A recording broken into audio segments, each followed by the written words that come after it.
മോഹൻലാൽ മമ്മൂട്ടി എന്ന് പറയുന്ന വലിയ രണ്ട് ആൾവൃക്ഷങ്ങൾക്കിടയിൽ കൂടി ദിലീപ് എന്നൊരു വ്യക്തി ഇത്രയും അവർക്കൊപ്പം അല്ലെങ്കിൽ സംഘടനാപരമാണെങ്കിൽ അവരെക്കാൾ വളർന്നു വരണമെങ്കിൽ അവനൊരു വിഡ്ഢിയായിരിക്കില്ല. മുൻകൂട്ടി ഇതേപോലത്തെ ഒരു കേസിൽ പ്രതിയായിട്ടുള്ള പൾസർ സുനി എന്ന് പറഞ്ഞ വ്യക്തി ഇതിനു മുമ്പ് ഒരു നടിയെ ഇതുപോലെ കടത്തിക്കൊണ്ടുപോകാൻ ശ്രമിച്ചു.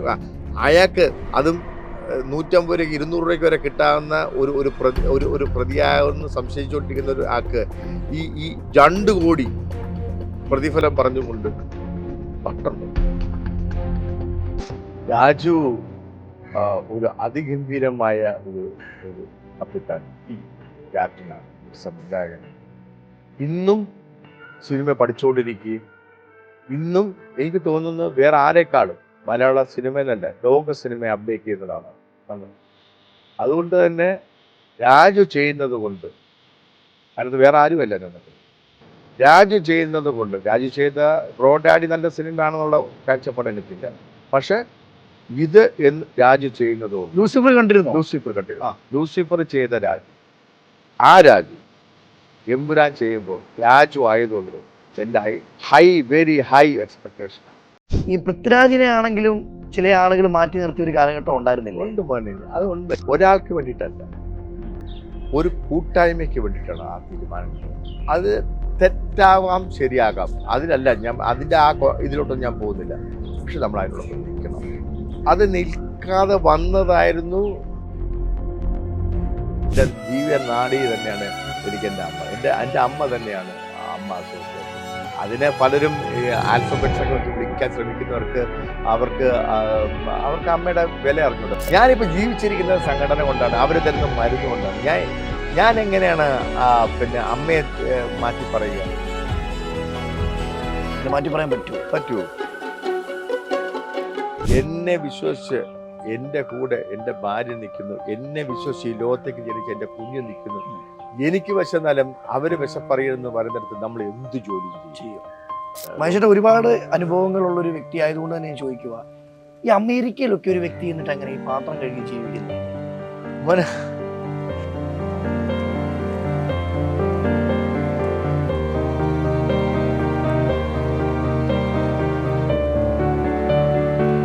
മനുഷ്യരുടെ ഈ 40 വർഷത്തിന്റെ പുറകോട്ടൊന്ന് ചിന്തിക്കുമ്പം ഓർമ്മകൾ എന്തൊക്കെയായിരിക്കും? സന്തോഷങ്ങളാണോ ദുഃഖങ്ങളാണോ? നമുക്ക് ദുഃഖമുള്ളൊരു സ്ഥലത്ത് നമ്മൾ ഏറെ സമയം പിടിച്ചു നിൽക്കില്ല, കഷ്ടപ്പാടുള്ള സമയത്ത് നമ്മൾ ഏറെ നേരം പിടിച്ചു നിൽക്കില്ല. സന്തോഷം മാത്രമേ ഉള്ളൂ. ദൈവം എനിക്ക് അത് മാത്രമേ തന്നിട്ടുള്ളൂ. എനിക്ക് ഒരുപാട് പേരോട്, എന്നെ ഇത്രയും കൊണ്ടുവന്ന ഒരുപാട് പേരോട്, എൻ്റെ ഗുരുക്കന്മാരോട്, എന്നോടൊപ്പം അഭിനയിച്ചിട്ടുള്ള ആർട്ടിസ്റ്റുകൾ എല്ലാവരോടും എനിക്ക് അങ്ങേയറ്റം പിന്നെ നന്ദിയും ബഹുമാനവും മാത്രമേ ഉള്ളൂ. എത്രയോ പേര് മൺമറിഞ്ഞു പോയി. അവരോടൊക്കെ എനിക്ക് വർക്ക് ചെയ്യാൻ പറ്റിയത് എന്തൊരു ഭാഗ്യമാണ്. അതും വലിയ ഭാഗ്യമല്ലേ? എത്രയോ പേര് ഇപ്പം ഈ പിന്നെ പഴയ ബഹദൂർക്കായാലും ഒടുവിൽ ഉണ്ണികൃഷ്ണൻ ആയാലും ഒടുലേട്ടനാണെങ്കിലും തിലകൻ ചേട്ടനാണെങ്കിലും അങ്ങനെ പറയുകയാണെങ്കിൽ രാജൻ പി ദേവും ഞാനൊക്കെ എനിക്ക് തോന്നുന്നു എൻ്റെ പ്രതാപേട്ടനോ രാജൻ പി ദേവോ ആയിരിക്കും മിക്കപ്പോഴും വില്ലനായിരുന്ന മഹേഷിൻ്റെ അച്ഛൻ. അങ്ങനെ എന്തോ ഒരു സിനിമകളുണ്ട്, അച്ഛനും മകനും തമ്മിലുള്ള ഇത് ബന്ധം, നായകനെ എങ്ങനെ വകവരുത്താം, നായകൻ എങ്ങനെ ഇല്ലാണ്ടാക്കാന്നുള്ള ഡിസ്കഷൻ, 2 കഴിച്ചുകൊണ്ടുള്ള രീതിയിൽ അങ്ങനെയുള്ള എന്തോ ഒരു സിനിമകളുണ്ടെന്നറിയോ? അതെ, മഹേഷേട്ട ഇപ്പം തിലകൻ ചേട്ടനെ പറ്റി പറഞ്ഞപ്പോൾ തിലകൻ ചേട്ടനുമായിട്ട് ടൈം സ്പെൻഡ് ചെയ്തിട്ടുണ്ട്, നല്ലൊരു സൗഹൃദമുണ്ട്. ശരിക്കും പണ്ട് പറഞ്ഞ പല കാര്യങ്ങളും ഇന്ന് സത്യമാണെന്ന് തിലകൻ ചേട്ടന്റെ വാക്കുകളിലൂടെ നമ്മൾ കണ്ടിട്ടുണ്ട്. ശരിക്കും അടുത്തറിഞ്ഞ തിലകൻ ചേട്ടൻ എന്തായിരുന്നു? അടുത്തറിഞ്ഞ തിലകൻ ചേട്ടൻ ഒരു പാവമായിരുന്നു. ഈ പറഞ്ഞില്ലേ, ഈ എന്ത് മറച്ചു വെക്കണം, എന്ത് പറയാൻ പാടില്ല, ചില കാര്യങ്ങൾ പറയാൻ പാടില്ല, ചില സത്യങ്ങൾ പറയാൻ പാടില്ല തന്നെ. പണ്ട് അമ്മമാര് പറയുന്ന പോലെ ചില സമയത്ത് ചെവി പൊട്ടാന്ന് പറഞ്ഞു തന്നെ ഇരുന്നോണം അല്ലേ? അതായത് നമ്മുടെ ഒരാൾക്ക് ദുഃഖം വരുന്ന രീതിയിലുള്ള ഒരു സത്യം നമ്മൾ അങ്ങനെ അദ്ദേഹത്തിൻ്റെ ചുറ്റുപാടിലുള്ളവർക്ക് സങ്കടം വരുന്ന രീതിയിൽ നമ്മൾ പറയാൻ പാടില്ല. അപ്രിയമായ സത്യങ്ങൾ പറയരുതെന്നാണ്, മനസ്സിലല്ലേ? അതുപോലെ തന്നെ അദ്ദേഹവും ഇതുപോലെ ഇത്തരം കാര്യങ്ങൾ വിളിച്ചു പറഞ്ഞ് ഒരുപാട് പേരെ സങ്കടപ്പെടുത്തിയിട്ടുണ്ട്. ഞാൻ അമ്മയുടെ ഫംഗ്ഷൻ വെച്ച് മമ്മൂക്ക കരഞ്ഞിട്ടുണ്ട് തിലകൻ ചേട്ടനോട്. ഞങ്ങളുടെയൊക്കെ മൂത്ത ജ്യേഷ്ഠൻ്റെ സ്ഥാനത്താണെന്ന് പറഞ്ഞത്. പക്ഷെ തിലകൻ ചേട്ടന് ചില കാര്യങ്ങൾ അദ്ദേഹത്തിൻ്റെതായിട്ടുള്ള രീതികളുണ്ട്. നമ്മൾ അവിടെ അദ്ദേഹത്തിൻ്റെ മഹാപ്രതിഭയാണ് നമ്മൾ മാനിക്കേണ്ടത്, മനസ്സിലല്ലേ? ഞാൻ നേരത്തെ പറഞ്ഞില്ലേ, വ്യക്തികൾ പല രീതിയിലുണ്ടാവും. വ്യക്തിത്വങ്ങൾ പല രീതിയിലായിരിക്കും. പക്ഷെ നമ്മൾ ആ ഒരു പോയിന്റിൽ വരുമ്പോൾ നമ്മൾ ആ കലയ്ക്ക് വേണ്ടി മാത്രം നിൽക്കുക, കലയ്ക്ക് വേണ്ടി നമ്മൾ ബാക്കി എന്തും ത്യജിക്കുക എന്നുള്ളതാണ്. മനസ്സിലായില്ലേ? അവിടെയും തിലകൻ ചേട്ടൻ്റെ സംഘടനയിൽ ഇഷ്ടം സംഘടനയ്ക്ക് വേണ്ടി നിൽക്കാതെ ഒരുപാട് പേരുള്ള ഒരുപാട് പേർക്ക് നന്മ ചെയ്യുന്ന സംഘടനയാണ് അമ്മ. ഇപ്പം എനിക്ക് തന്നെ ഇപ്പം എൻ്റെ 10-24,000 രൂപയ്ക്കെങ്കിലും എനിക്ക് ഒരു മാസം മരുന്ന് വേണം. എനിക്കിപ്പോൾ അമ്മ കഴിഞ്ഞ 3 മാസം ഒരു സ്കീമിൻ്റെ പുറത്ത് എനിക്ക് ഫ്രീ ആയിട്ട് അയച്ചു തരികയാണ് മരുന്ന്. സംഘടനകളോട് ഗുണമുണ്ട്, ഉറപ്പായിട്ടുണ്ട്. എനിക്ക് എത്രയോ വർഷമായിട്ട് എനിക്ക് കൈനീട്ടം തന്നുകൊണ്ടിരിക്കുന്നു അമ്മ. മനസ്സിലായില്ലേ? അപ്പോൾ അവരെ പിന്നെ ഇതെല്ലാം കഴിഞ്ഞിട്ട് പുതുതലമുറയും പഴയ തലമുറയും ഒരുമിച്ച് കാണാൻ പറ്റുന്നൊരു വേദിയാണ് ഈ സംഘടനയുടെ ജനറൽ ബോഡി എന്നൊക്കെ പറയുന്നത്. ശരിക്കും വീട് കഴിഞ്ഞ പിന്നെ ഒരു കുടുംബം അമ്മ സംഘടനയാണോ? സംശയം എന്താ? എനിക്ക് എൻ്റെ ഞരമ്പിലെ എൻ്റെ ജീവൻ നാടി തന്നെയാണ് എനിക്ക് എൻ്റെ അമ്മ. എൻ്റെ അമ്മ തന്നെയാണ് അമ്മ അസോസിയേഷൻ. അതിനെ പലരും ഈ ആൽഫബറ്റ്സ് ഒക്കെ വെച്ച് വിളിക്കാൻ ശ്രമിക്കുന്നവർക്ക് അവർക്ക് അമ്മയുടെ വില അറിഞ്ഞൂടാ. അമ്മ എന്നുള്ളത് കുത്തിട്ടാണോ വിളിക്കണ്ടേ? അല്ല, ആണോ? അല്ല, അമ്മയെ കുത്തിയിട്ടാണോ വിളിക്കാറ്? അല്ലല്ലോ, അമ്മയെ വിളിക്കുക അല്ലേ? അമ്മയെ നമ്മളെ വളരെ ചേർത്ത് പിടിച്ചിട്ടല്ലേ സ്വന്തം അമ്മയാണെങ്കിൽ. ഒരുപാട് ആൾക്കാർ പറയുന്നത് അമ്മയെ കുത്തിട്ട് വിളിക്കണം. അത് ഞാൻ പറഞ്ഞില്ല. മലയാളത്തിന്റെയും ഇംഗ്ലീഷിന്റെ സംസ്കാരവും തിരിച്ചറിയാൻ വയ്യാതെ ഇംഗ്ലീഷ് സംസ്കാരം മലയാളത്തിൽ കൊണ്ടുവരാൻ ശ്രമിക്കുന്ന ചില വ്യക്തിത്വങ്ങളാണ് അവരുടെ വഴിക്ക് വിട്ടേക്കാം. കാരണം അവർ ചിലപ്പോൾ വീട്ടിലും ചെല്ലുന്നിട്ട് അമ്മയെ അമ്മ എന്നൊക്കെ ആയിരിക്കും വിളിക്കുന്നത്. കുത്തിട്ടായിരിക്കും അതെ, മനസ്സിലായി. അപ്പൊ അത് നമുക്കറിയില്ല. മനുഷ്യന്റെ ഒരുപാട് അനുഭവങ്ങളുള്ള ഒരു വ്യക്തി ആയതുകൊണ്ട് തന്നെ ഞാൻ ചോദിക്കുക, ഈ അമേരിക്കയിലൊക്കെ ഒരു വ്യക്തി എന്നിട്ട് എങ്ങനെ ഈ പാത്രം കഴുകി ജീവിക്കുന്നേ? അതായത് നമുക്ക് ചില സമയത്ത് എല്ലാവർക്കും ജീവിതത്തിൽ എല്ലാവർക്കും അപ്പ് ആൻഡ് ഡൗൺസ് വരും. എല്ലാവർക്കും, ഏത് മനുഷ്യനും വരും. ഞാൻ പറയാം, വേണു ചേട്ടനും തിലകൻ ചേട്ടനും ഒക്കെ തന്നെ വിവിധ കാരണങ്ങൾ കൊണ്ടായിക്കോട്ടെ അവർക്ക് പോലും അത്ര പ്രതിഭകൾ എന്നാണ് ഞാൻ പറയുന്നത്. സിനിമകളില്ലാതിരുന്ന കാലഘട്ടം ഉണ്ടായിട്ടുണ്ട്. എന്തിന് മമ്മൂക്കയൊക്കെ ലേറ്റ് 80s മമ്മൂക്കയും ലാൽസാനും ഒക്കെ ആ ഒരു അവസ്ഥ വന്നിട്ടുണ്ട്. പിന്നെ അവരുടെ ബൂം വന്നിട്ട് പിന്നെ അവർക്ക് തിരിഞ്ഞു നോക്കേണ്ടി വന്നില്ലെങ്കിൽ അപ്പൊ ഇത് വരും. ഇത് നമ്മുടെ നിങ്ങൾക്ക് വിശ്വാസം ഉണ്ടെങ്കിൽ നമ്മുടെ ജാതകത്തിൻ്റെ എന്ന് വിശ്വസിക്കാം, അല്ലെങ്കിൽ എന്തിൻ്റെ ആണെങ്കിലും എല്ലാത്തിനും ഒരു കയറ്റത്തിനും ഒരു ഇറക്കും, ഒരു ഇറക്കത്തിനും ഒരു കയറ്റവും ഉണ്ടാവും. യാതൊരു സംശയവും വേണ്ട.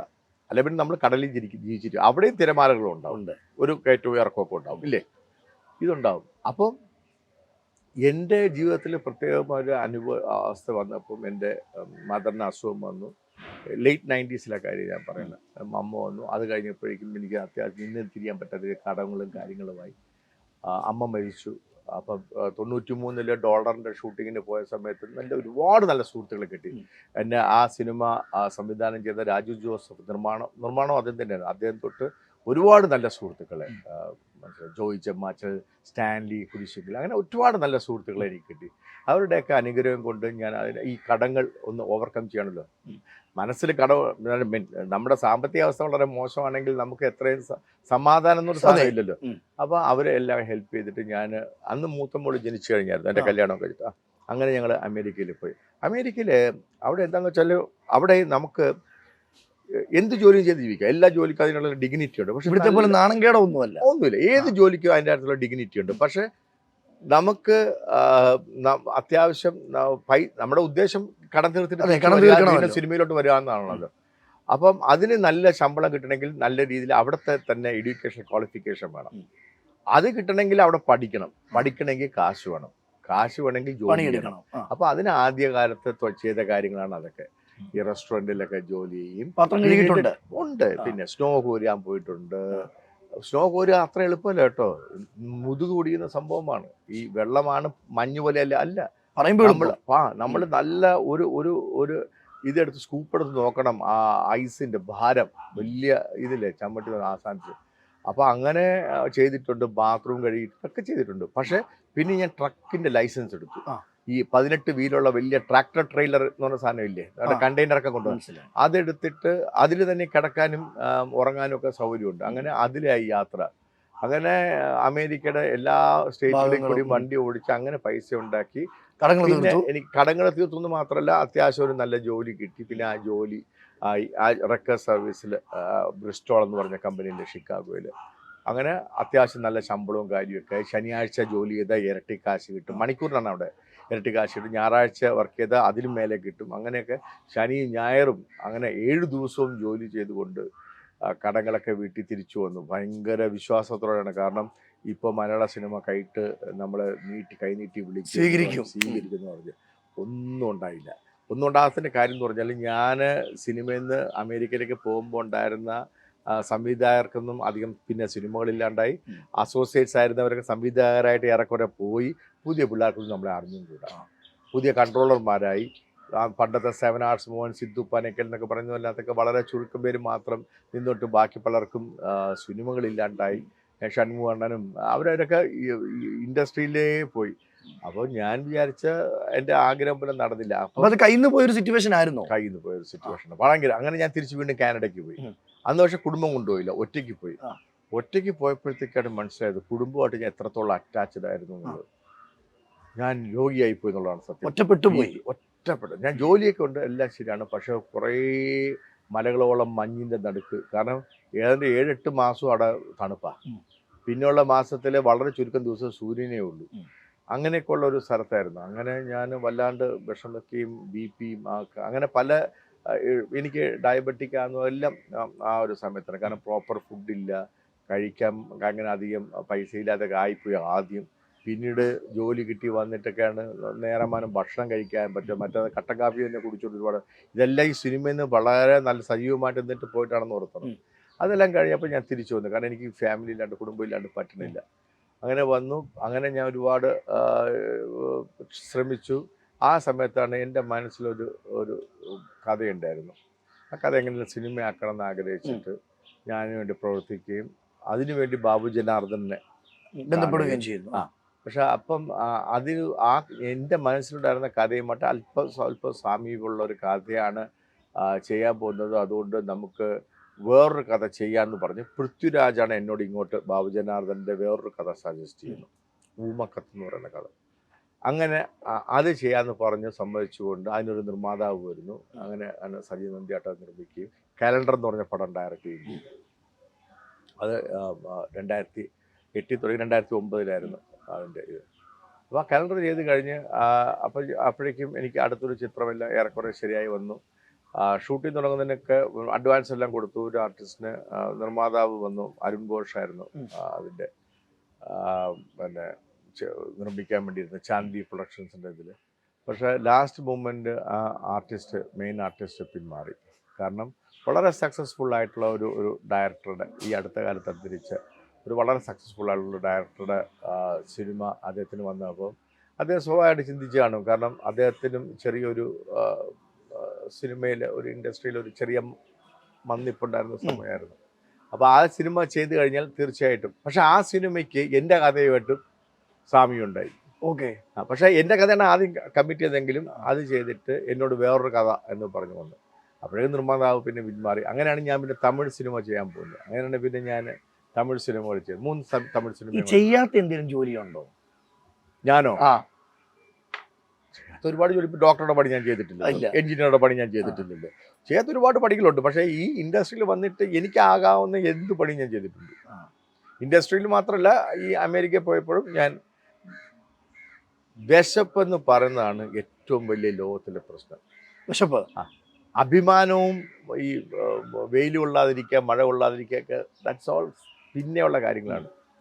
വിശപ്പിനെ അതിജീവിക്കാൻ പറ്റില്ല. ആ വിശപ്പിനൊരു മാത്രമല്ല, ആ വിശപ്പിൻ്റെ മേലെ എന്നെ വിശ്വസിച്ച് എൻ്റെ കൂടെ എൻ്റെ ഭാര്യ നിൽക്കുന്നു, എന്നെ വിശ്വസിച്ച് ഈ ലോകത്തേക്ക് ജനിച്ച് എൻ്റെ കുഞ്ഞ് നിൽക്കുന്നു. എനിക്ക് വിശന്നാലും അവർ വിശപ്പറിയെന്ന് പറയുന്നിടത്ത് നമ്മൾ എന്ത് ജോലിയും ചെയ്യും. അവിടെ നടന്നോ പദവി ഒന്നും നോക്കത്തില്ല. ഞാൻ ഈ ട്രക്ക് ഓടിച്ചിട്ട് ടോൾ ബൂത്തിൽ കൂടി പോകുമ്പോൾ അവിടെ മിക്ക ടോളിലും അന്ന് ഇന്ത്യൻസാണ് ഇരിക്കുന്നത്, മലയാളീസാണ് ഉണ്ട്. അതൊക്കെ നിങ്ങളെന്ത് ട്രക്ക് ഓടിച്ചെന്നൊക്കെ പറഞ്ഞിട്ട് ഞാൻ സമയമില്ല പോട്ടെ എന്ന് പറഞ്ഞു. പറയാൻ പറ്റുമോ അല്ലേ? പറയാൻ പറ്റില്ല. പക്ഷേട്ടാ, എമ്പുരാൻ പൃഥ്വിരാജിന്റെ പടം വരികയാണ്, എന്തുവാണ് എക്സ്പെക്ടേഷൻ? രാജു ഒരു അതിഗംഭീരമായ ഒരു കപ്പിത്താനാണ്, ഒരു ക്യാപ്റ്റനാണ്, ഒരു സംവിധായകനാണ്. ഇന്നും സിനിമ പഠിച്ചുകൊണ്ടിരിക്കുകയും ഇന്നും എനിക്ക് തോന്നുന്നു വേറെ ആരെക്കാളും മലയാള സിനിമ എന്നല്ല ലോക സിനിമയെ അപ്ഡേറ്റ് ചെയ്യുന്ന ഒരാളാണ്. അതെ. അതുകൊണ്ട് തന്നെ രാജു ചെയ്യുന്നത് കൊണ്ട്, അതിനകത്ത് വേറെ ആരുമല്ല ഞാൻ നോക്കുന്നത്, രാജു ചെയ്യുന്നത് കൊണ്ട്. രാജു ചെയ്ത ബ്രോ ഡാഡി നല്ല സിനിമയാണെന്നുള്ള കാഴ്ചപ്പാട് എനിക്കില്ല. പക്ഷെ ഇത് എന്ന് രാജു ചെയ്യുന്നതുകൊണ്ട് ലൂസിഫർ കണ്ടിരുന്നു. ലൂസിഫർ ആ. കണ്ടിരുന്നു. ലൂസിഫർ ചെയ്ത രാജു, ആ രാജു എമ്പുരാൻ ചെയ്യുമ്പോൾ രാജു ആയതുകൊണ്ട് എൻ്റെ വെരി ഹൈ എക്സ്പെക്ടേഷനാണ് അത്. അതുപോലെ തന്നെ ലാൽ സാറിൻ്റെ തുടരും, അതെ, അതുപോലെ മമ്മൂക്കയുടെ ബസൂക്ക, അങ്ങനെയുള്ള ഇത്തരം സിനിമ അവരൊന്നും ഒരിക്കലും ഉണ്ടല്ലോ സിനിമ ഇല്ലാതാവുകയോ സിനിമയുടെ തലപ്പത്തില്ലാതാകുകയോ സംഘടനയുടെ തലപ്പത്തില്ലാതാകുകയോ ചെയ്യരുത്. എൻ്റെ മരണം വരെയെങ്കിലും ചിന്തിക്കാൻ പോലും പറ്റത്തില്ല. ഇല്ല. ഞാൻ നോക്കുന്നു, ഞാൻ എന്തൊരു സമ്പന്നനാണെന്നറിയോ?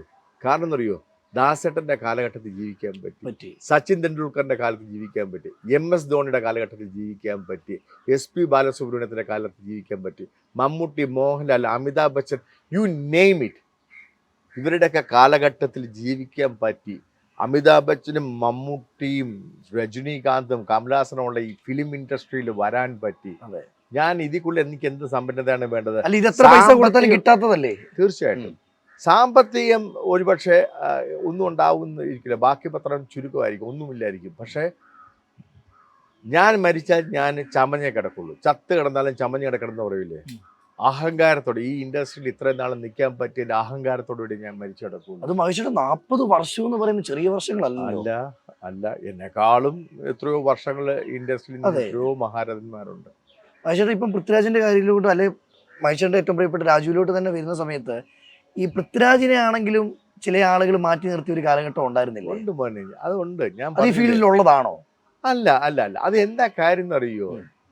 ഒന്ന് രാജുവിൻ്റെ ആ പ്രായം മാത്രമൊന്നുമല്ല, അതിനകത്ത് എടുത്ത ചിലവരുടെ തീരുമാനങ്ങളൊന്നും അതൊന്നും അല്ല കേട്ടോ നമ്മുടെ വിഷയം. നമ്മളൊരു സംഘടന അല്ലെങ്കിൽ ഒരു പാർട്ടി, ഏത് പാർട്ടിയാണ്, CPM കോൺഗ്രസ് എന്തോ ആയിക്കോട്ടെ, അതിനൊരു അച്ചടക്കം, ഒരു ഇതുണ്ട്, അത് നമ്മൾ പാലിക്കേണ്ടതായിട്ടുണ്ട്. ചിലപ്പോൾ അത് ശരിയാകാൻ തെറ്റാവാം, എന്തോ ആയിക്കോട്ടെ, പക്ഷെ പാലിക്കണം, നമ്മളത് പാലിക്കണം. മനസ്സിലായില്ലേ? നമ്മളത് ഒരാൾക്ക് വേണ്ടിയിട്ടല്ല, ഒരു കൂട്ടായ്മയ്ക്ക് വേണ്ടിയിട്ടാണ് ആ തീരുമാനം കിട്ടുന്നത്. അത് തെറ്റാവാം, ശരിയാകാം, അതിലല്ല ഞാൻ അതിൻ്റെ ഇതിലോട്ടൊന്നും ഞാൻ പോകുന്നില്ല. പക്ഷെ നമ്മൾ അതിനോടൊപ്പം നിൽക്കണം. അത് നിൽക്കാതെ വന്നതായിരുന്നു പുറത്താക്കപ്പെട്ട ചിലരുടെ പ്രശ്നം. പക്ഷെ നമ്മൾ കൂട്ടായ്മയായിട്ടൊരു തീരുമാനമെടുത്ത് അതിനൊപ്പം നിൽക്കണം, അതാണ് കൂട്ടായ്മ. അതെ, മനസ്സിലായില്ലേ? ഇപ്പോൾ ഒരു നടൻ മഹേഷ് ഇപ്പോൾ സജീവമായ മലയാള സിനിമയിൽ ഒന്നും ആയിരിക്കില്ല, പക്ഷെ മഹേഷിനൊരു പ്രശ്നം വന്നപ്പോൾ മഹേഷിനോടൊപ്പം ഈ സംഘടനകളെല്ലാം ഉണ്ടായിരുന്നു. അതെ, അതൊരു ഒരു ഒരു ഒരു ഒരു അഹങ്കാരമാണ്, എനിക്ക് ഒരു സ്വകാര്യമായ അഹങ്കാരം തന്നെയാണ്. കാരണം എന്നെ കാണുമ്പോൾ എന്നെ തിരിച്ചറിഞ്ഞ് മഹേഷ് എന്ന് മമ്മൂക്ക വിളിച്ചാൽ അതെൻ്റെ അഹങ്കാരം തന്നെയാണ്. ലാൽ സാറെ വിളിച്ചിട്ട് എന്താ മോനെ എന്ന് ചോദിച്ചാൽ അതിൻ്റെ ഒരു അഹങ്കാരം തന്നെയാണ്. കാരണം ഞാൻ നിങ്ങളെപ്പോലെ തന്നെ ദൈവതുല്യരായിട്ട് കാണുന്ന ആ വലിയ ആൾക്കാർ, അവർ മാത്രമൊന്നുമല്ല, ആരും മലയാള സിനിമയിലെ ആരും എന്നെ തിരിച്ചറിയുന്നത്, ഇന്നലെ വന്നോ അല്ലെങ്കിൽ ഇനി വരാൻ പോകുന്ന അല്ലെങ്കിൽ വന്നുകൊണ്ടിരിക്കുന്ന നടന്മാർ പോലും എന്നെ തിരിച്ചറിഞ്ഞിട്ട് മഹേഷേട്ട അല്ലെങ്കിൽ മഹേഷ് അങ്കിൾ എന്നൊക്കെ വിളിച്ചാൽ എനിക്കത് ഭയങ്കര സന്തോഷം തന്നെയാണ്. ഈ ഒരു ഇൻസിഡന്റ് അറിഞ്ഞിട്ട് എത്ര പേരെന്നോ എന്നെ വിളിച്ചത്, എത്ര നടന്മാർ വിളിച്ചു, ഒരുപാട് പേര്. മമ്മൂക്ക വിളിച്ചോ? മമ്മൂക്ക എനിക്ക് അറിഞ്ഞൂടെ എന്താണ് പിന്നെ ഒരുപാട് പേര് വിളിച്ചു, ഒരുപാട് പേര് വിളിച്ചു. ഞാൻ ആരുടെയും പേര് പറയാത്തവരുടെ സങ്കടപ്പെടുത്താൻ നിൽക്കുന്നില്ല. എൻ്റെ നമ്പർ ഇട്ടിട്ട് ജയൻ ഇതിൻ്റെ ഇൻസിഡൻറ്റ് ഉണ്ടായെന്ന് തൊട്ട് മഹേഷിൻ്റെ നമ്പർ എന്ന് പറഞ്ഞിട്ട് ജയൻ ചേർത്തൽ ഇട്ടതിൻ്റെ പ്രകാരം ഞാൻ ഒരിക്കലും പ്രതീക്ഷിക്കാത്തവരെന്നെ വിളിച്ചു. അപ്പം എല്ലാവരും കൂടെ ഉണ്ടെന്ന് വിശ്വാസമായി. ഉണ്ട്, അത് വിശ്വാസമല്ല, അതാണ് അതിൻ്റെ സത്യം. അതാണ് അതിൻ്റെ സത്യം. ആരൊക്കെ എനിക്ക് എന്തൊക്കെ പറഞ്ഞാലും, ആരൊക്കെ സംഘടനകൾക്കെതിരെ എന്ത് പറഞ്ഞാലും, ഈ ദൃശ്യമാധ്യമങ്ങളൊക്കെ ഇങ്ങനെ കോൺട്രവേഴ്സിക്ക് വേണ്ടിയിട്ട് അല്ലെങ്കിൽ റേറ്റിംഗ് കൂട്ടാൻ വേണ്ടിയിട്ടൊക്കെ എന്തൊക്കെ പറഞ്ഞാലും സംഘടന എന്ന് പറയുന്നത് ഒരു ശക്തി തന്നെയാണ്. യാതൊരു സംശയം ഞാൻ ഉറപ്പിച്ച് പറയും. പക്ഷേ അതുപോലെ തന്നെ ഞാനിപ്പോൾ ജീവിച്ചിരിക്കുന്നത് സംഘടന കൊണ്ടാണ്, അവർ തരുന്ന മരുന്ന് കൊണ്ടാണ്. ഞാൻ എങ്ങനെയാണ് പിന്നെ അമ്മയെ മാറ്റി പറയുക? മാറ്റി പറയാൻ പറ്റുമോ? പിതാവിനെ മാറ്റി പറയാൻ പറ്റില്ല. ഇല്ല, അത് തന്നെയാണ് എനിക്ക് സംഘടന. മനുഷ്യരുടെ നടൻ ദിലീപിനെ സപ്പോർട്ട് ചെയ്തതിന്റെ പിന്നിൽ ഒരുപാട് കുത്തുവാക്കുകൾ കേട്ടായിരുന്നു. കുത്തുവാക്കുകൾ മാത്രമല്ല, ഒരുപാട് അനുഭവിച്ചു, ഒരുപാട് രാത്രിയെന്നില്ല പകലെന്നില്ല ഭീഷണികളൊക്കെ ഉണ്ടായിരുന്നു. ഒരുപാട് ഭീഷണികളുണ്ടായി. വിദേശത്തു നിന്നും സ്വദേശത്തു നിന്നും കാലം തെറ്റി സമയം തെറ്റി പോലും ഫോൺ കോളുകൾ വന്ന് എന്നെ അസഭ്യങ്ങൾ പറഞ്ഞിട്ടുണ്ട്. ഓൺലൈൻ മീഡിയയിൽ ഇപ്പോഴാണെന്ന് കുറച്ച് ഇപ്പം ഒരു കടിഞ്ഞാണൊക്കെ വന്ന് ചെറിയൊരു ഇതൊക്കെ വന്നല്ലോ, ഒരു ചെറിയ പേടിയൊക്കെ വന്നല്ലോ. എന്തൊക്കെയാണ് പക്ഷെ സത്യം എത്ര നാൾ മൂടി മരിച്ചുപോയവരെ പറ്റി പോലും എന്തൊക്കെയാണ് മോശം പറഞ്ഞത്. ഞാൻ പറഞ്ഞില്ലേ, ഞാൻ ദിലീപ് എന്ന് പറഞ്ഞ വ്യക്തിയായിട്ടൊന്നും ഒരു സിനിമ ഇത് ചെയ്തിട്ടുള്ളൂ, ചക്കരമുള്ളൂ. അതും കോമ്പിനേഷൻ ഇല്ല. വേറെ ഏതെങ്കിലും സിനിമ ഞാൻ വേറൊരു സിനിമയും ചെയ്തിട്ടില്ല. എനിക്ക് ദിലീപിനെ പരിചയം പോലും ഇല്ല അധികം. അല്ലല്ല, സുദിനം ചെയ്തിട്ടുണ്ട്, പക്ഷെ അതിലും കോമ്പിനേഷൻ ഇല്ല.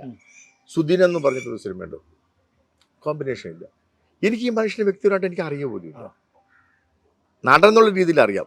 ഈ അമ്മ ഫംഗ്ഷൻ അവിടെ കാണും ഇങ്ങനെ ഹായ് പറഞ്ഞിട്ട് പോണമല്ലാണ്ട് എനിക്കങ്ങനെ വലിയ പരിചയമൊന്നുമില്ല.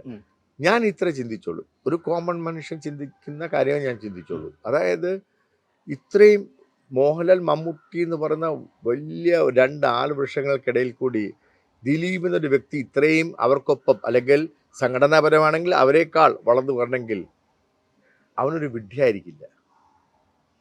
അവൻ്റെ നടനത്തിനേക്കാളേറെ അവന് നല്ലൊരു ബിസിനസ് മാനാണെന്നും കൂടെ തെളിയിച്ചതാണ്. അയാൾക്ക് ഈ ഒരു അബദ്ധം പറ്റൂല. അതായത് മുൻകൂട്ടി ഇതേപോലത്തെ ഒരു കേസിൽ പ്രതിയായിട്ടുള്ള പൾസർ സുനി എന്ന് പറഞ്ഞ വ്യക്തി ഇതിനു മുമ്പ് ഒരു നടിയെ ഇതുപോലെ കടത്തിക്കൊണ്ടുപോകാൻ ശ്രമിച്ച അയാൾക്ക് അതും 150 രൂപയ്ക്ക് 200 രൂപയ്ക്ക് വരെ കിട്ടാവുന്ന ഒരു പ്രതിയാകുമെന്ന് സംശയിച്ചുകൊണ്ടിരിക്കുന്ന ഒരു ആൾക്ക് ഈ 2 കോടി പ്രതിഫലം പറഞ്ഞുകൊണ്ട് വട്ടുണ്ടോ? മഹേഷേട്ടൻ ഇത് ഇപ്പൊ മഹേഷേട്ടൻ പറയുമ്പോഴും ഇത് സാധാരണക്കാർ രണ്ടുപേരും സംസാരിക്കുന്ന സംസാരത്തിലുള്ള ചർച്ചാ വിഷയങ്ങളാണ്. പക്ഷെ അത് പറഞ്ഞപ്പോൾ മഹേഷ് എന്ന് പറഞ്ഞ നടൻ പറഞ്ഞതാണോ പ്രശ്നമായത്? അതെ, കാരണം എത്ര നടന്മാർ പറയാമെന്നു പറഞ്ഞിട്ടില്ല. പറയൂ, അല്ലെങ്കിൽ ഏത് നടൻ പറയാമെന്നു പറയും. ഇന്ന് മഹേഷേട്ടൻ വിചാരിക്കുന്നത് ദിലീപേട്ടൻ അങ്ങനെ ചെയ്തിട്ടുണ്ടോ അതോ ഇല്ലെന്നാണോ? ഈ തെറ്റ് ചെയ്യില്ല ദിലീപ്, അത്രയ്ക്ക് വിഡ്ഢിയല്ല. കാരണം അങ്ങനെ ചെയ്യാത്തൊരു വ്യക്തി 20 വർഷം, ഇത് ശിക്ഷിച്ച 20 വർഷമാണ്. 20 വർഷം ജയിലിലോട്ട് കിടക്കട്ടെ എന്ന് ചിന്തിക്കുന്നിടത്തു നിന്നാണ് ഞാൻ പുറകോട്ട് ചിന്തിച്ചു തുടങ്ങിയത്. അപ്പം ഞാൻ ആലോചിച്ചപ്പോഴത്തേക്ക് ഇവന് ഇത്രയും കാശും കാര്യങ്ങളും ഇപ്പം എനിക്ക് തോന്നുന്നു എത്രയോ ഇരട്ടി കാശ് അതിൽ കൂടുതൽ ഇവന് വക്കീൽ വഴി അങ്ങനെയൊക്കെ പോയിട്ടുണ്ടാവും. കോടതി ഇതും സുപ്രീം കോടതിയും അങ്ങനെയൊക്കെ പോയിട്ട് ചിലവാക്കിയിട്ടുണ്ടാവും. എന്നാ പിന്നെ ഇത് ആരും അറിയണം പറഞ്ഞാൽ അന്ന് 2 കോടി കൊടുത്താൽ പോലെ. അവൻ ചെയ്തിട്ടില്ല, അത് തന്നെയാണ് എൻ്റെ കാര്യം, യാതൊരു സംശയം വേണ്ട. പക്ഷെ അദ്ദേഹം ആസ് എ വോൾ അദ്ദേഹം എങ്ങനെയാണെന്ന് ചോദിച്ചാൽ എനിക്കറിയില്ല. എനിക്കറിയത്തില്ല അദ്ദേഹത്തിന്റെ പെരുമാറ്റം, അദ്ദേഹത്തിന്റെ സ്വഭാവം. അദ്ദേഹം ആരൊക്കെയോ ഒരുപാട് ദ്രോഹിച്ചിട്ടുണ്ട്, കടന്നു വരാൻ വേണ്ടി ആരൊക്കെയോ വെട്ടിയിട്ടുണ്ട്, ഇങ്ങനെയുള്ള ആളെയാണോ പറയണമെന്ന് ചോദിച്ച് എൻ്റെ അടുത്ത് ചോദിച്ചിട്ടുണ്ട്. ഞാൻ എനിക്കറിയില്ല, എന്നെ ഏതെങ്കിലും സിനിമയിൽ നിന്ന് കട്ട് ചെയ്തിട്ടുണ്ടോ എന്ന് എനിക്കറിയില്ല. ഞാൻ അദ്ദേഹത്തിനോട് അഭിനയിച്ചിട്ടില്ല, അത് സത്യമാണ്. പക്ഷേ പിന്നെ അറിയാത്ത കാര്യങ്ങൾ എങ്ങനെയാണ് നമ്മൾ പറയും. ഇപ്പം നേരത്തെ ഈ അസിസ്റ്റന്റ് ഡയറക്ടർ കഞ്ചാവ് വലിക്കുമോ, എനിക്കറിയില്ല. അറിയാത്ത കാര്യം എങ്ങനെയാണ് പറയുക? അറിയാൻ പാടില്ലാത്ത കാര്യം അറിയാൻ പാടില്ല എന്ന് പറയാം. ഞാൻ ഒരു ദൈവത്തിൽ വിശ്വസിക്കുന്നുണ്ട്. നമ്മൾ ദൈവത്തിനെ പ്രാർത്ഥിക്കുന്നുണ്ട്, ദൈവം അത് കേൾക്കുന്നുണ്ടെന്ന് നമ്മൾ വിശ്വസിക്കുന്നുണ്ടെങ്കിൽ നമ്മുടെ ഈ ചെയ്തികളും ദൈവം കാണുന്നുണ്ടെന്ന് വിശ്വസിക്കുന്നുണ്ട്. ഞാനൊരു പള്ളിയിൽ അച്ഛനാകാൻ വേണ്ടിയിട്ടൊന്നുമല്ല ഞാൻ പറയുന്നത്, പക്ഷെ ഞാൻ അങ്ങനെ പൂർണ്ണമായിട്ട് വിശ്വസിക്കുന്നു. ഞാൻ ഈശ്വരാന്ന് പ്രാർത്ഥിച്ചുകൊണ്ട് ഞാൻ പറയുന്ന എൻ്റെ വിഷമങ്ങൾ ദൈവം കേൾക്കുന്നുണ്ടെന്ന് ഞാൻ വിശ്വസിക്കുന്നുണ്ട്. ആ ദൈവം അപ്പം ഞാൻ ചെയ്യുന്ന എന്ത് ചെയ്തി, എൻ്റെ മനസ്സിൽ ഞാൻ ആലോചിക്കുന്ന കാര്യം പോലും ദൈവം കേൾക്കുന്നുണ്ടെന്നാണ് ഞാൻ വിശ്വസിക്കുന്നത്. സത്യങ്ങൾ ഇന്നലെ നാളെ തിരിച്ചറിയും. പിന്നെ ഇതെന്നറിയോ, ഇതൊക്കെ ചിലപ്പോൾ ഇപ്പൊ വന്നിട്ട് ഇതൊരു ഈഗോ പ്രശ്നമാണ്. അതായത് ജനങ്ങൾ എന്ത് ചിന്തിക്കും, ജനങ്ങളുടെ മുന്നിൽ ഇത്രയും ഒരു പ്രശ്നം വന്ന ഒരു കേസ് ഇനി അത് അനുകൂലമായിട്ട് ദിലീപിനെ അനുകൂലമായിട്ട് വിധിച്ചാൽ നമ്മൾ റോങ് മെസ്സേജ് അല്ലേ പത്രമാധ്യമങ്ങൾ പറയുന്നതാണ്, മനസ്സിലായില്ലേ?